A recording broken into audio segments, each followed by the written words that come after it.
wabarakatuh. Saya di sini akan menjelaskan tentang silabus. Silabus merupakan alat yang sangat penting dalam pengembangan pembelajaran seperti pembuatan rencana pembelajaran, pengelolaan kegiatan pembelajaran, dan pengembangan sistem penilaian.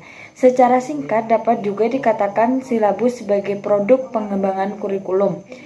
Ada yang berpendapat bahwa istilah silabus merupakan sinonim istilah kurikulum.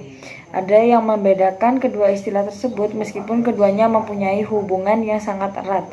Kurikulum berisi deskripsi secara luas mengenai tujuan-tujuan umum dengan menunjukkan filsafat pendidikan dan budaya secara keseluruhan yang diterapkan untuk berbagai bidang studi.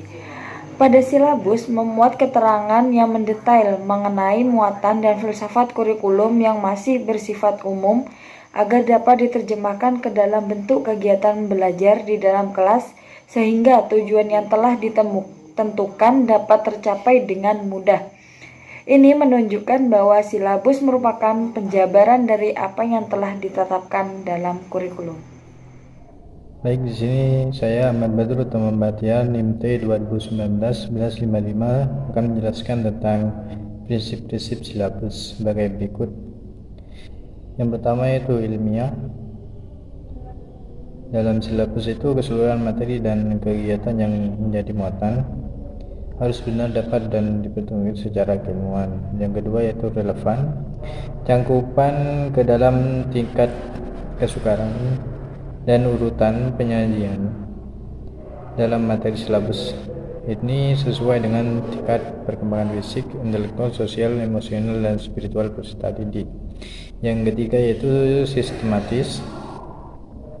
Komponen-komponen silabus harus saling berhubungan secara fungsional. Yang keempat yaitu konsisten. Komponen-komponen yang konsisten ini antara kondisi dasar, indikator, materi pokok atau pembelajaran. Yang kelima yaitu memadai. Cakupan indikator ini yaitu materi pokok, pengembangan pelajaran, sumber belajar, dan sistem penilaian. Itu cukup untuk menunjang pencapaian kondisi dasar. Yang keenam yaitu aktual dan konseptual. Cakupan indikator, materi pokok, pengalaman belajar, sumber belajar, dan sistem penilaian harus memperhatikan perkembangan ilmu, teknologi, dan seni mutakhir. Yang ketujuh yaitu secara fleksibel. Keseluruhan komponen silabus harus dapat mengakomodasi dengan keberagaman peserta didik, pendidik, serta dinamika perubahan. Yang kedelapan yaitu menyeluruh. Dalam komponen silabus ini harus mencakup keseluruhan ranah kompetensi kognitif, afektif, dan psikomotorik. Itu penjelasan dari saya. Sekian, wassalamualaikum warahmatullahi wabarakatuh. Assalamualaikum warahmatullahi wabarakatuh. Perkenalkan, nama saya Tarisha Alfida Rahmah, NIMT 2019-1196. Di sini saya akan menjelaskan mengenai langkah-langkah pengembangan silabus. Langkah-langkah pengembangan silabus terbagi menjadi 8, yaitu yang pertama, mengkaji dan menentukan standar kompetensi. Yang kedua, mengkaji dan menentukan kompetensi dasar. Yang ketiga, mengidentifikasi materi pembelajaran. Yang keempat, mengembangkan kegiatan pembelajaran. Yang kelima, indikator pencapaian pembelajaran. Yang keenam, menentukan jenis penilaian. Yang ketujuh, menentukan alokasi waktu. Dan yang kedelapan, menentukan sumber belajar. Masuk ke langkah yang pertama, yaitu mengkaji dan menentukan standar kompetensi.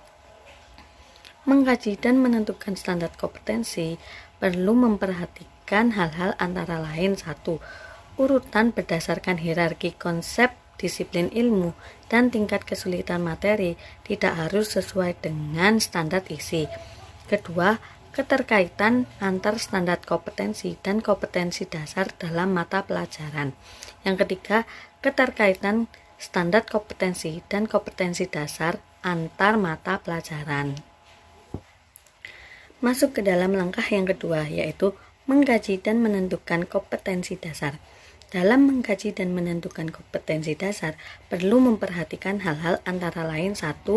Urutan berdasarkan Hierarki konsep disiplin ilmu dan tingkat kesulitan materi tidak harus sesuai dengan urutan yang ada dalam standar isi. Yang kedua, keterkaitan antar standar kompetensi dan kompetensi dasar dalam mata pelajaran. Yang ketiga, keterkaitan standar kompetensi dan kompetensi dasar antar mata pelajaran. Yang ketiga yaitu mengidentifikasi materi pembelajaran. Dalam mengidentifikasi materi pembelajaran juga memperhatikan hal-hal antara lain. Yang pertama, potensi yang dimiliki oleh peserta didik. Yang kedua, relevansi dengan karakter daerah. Yang ketiga, tingkat perkembangan fisik, intelektual, emosi, sosial, dan spiritual peserta didik. Yang keempat, kebermanfaatan bagi peserta didik. Yang kelima, struktur keilmuan. Yang keenam, aktualitas, kedalaman, dan keluasan materi pembelajaran. Yang ketujuh, relevan dengan kebutuhan peserta didik dan tuntutan lingkungan. Yang kedelapan yaitu alokasi waktu. Yang keempat yaitu ada mengembangkan kegiatan pembelajaran. Mengembangkan kegiatan pembelajaran yang dapat memberikan pengalaman belajar dengan melibatkan proses mental dan fisik melalui interaksi antar peserta didik dengan guru, lingkungan, dan sumber belajar lainnya dalam rangka pencapaian kompetensi.